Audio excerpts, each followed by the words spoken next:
কিছুটা আতঙ্কিত আছে যে মবের মাধ্যমে আমার ক্ষতি করার চেষ্টা করা হবে এরকম বলছে।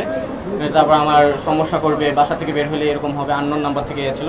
বিগত আমি প্রায় 26 ঘন্টা ডিবি কার্যালয়ে ছিলাম, গতকাল বিকাল 4:30 থেকে আজকে প্রায় 6:40 পর্যন্ত। না, ওইরকম কি যে বলে শারীরিকভাবে কোনো নির্যাতন করা হয়নি। আমার বাসা থেকে। আমার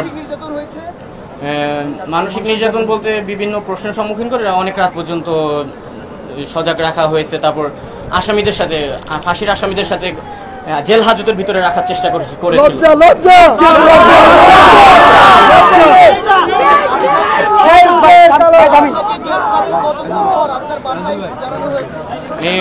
আমার বাসায় জানানো হয়েছে মনে হয় আজকে দুপুর 2টার পরে অথবা বিকাল 3টার পরে। এই পুরো সময়টাতে আমি পুরো অজ্ঞাত ছিলাম। না, আমি আগেও কোনো রাজনৈতিক সাথে জড়িত ছিলাম না, এখনো কোনো রাজনৈতিক দলের সাথে এরকম সংশ্লিষ্টতা আমার নাই। এবং আমার মোবাইল, আমার যাবতীয় ডিজিটালে ওনারা চেক করেছে এবং কোনো রাজনৈতিক সম্পৃক্ততা পায়নি।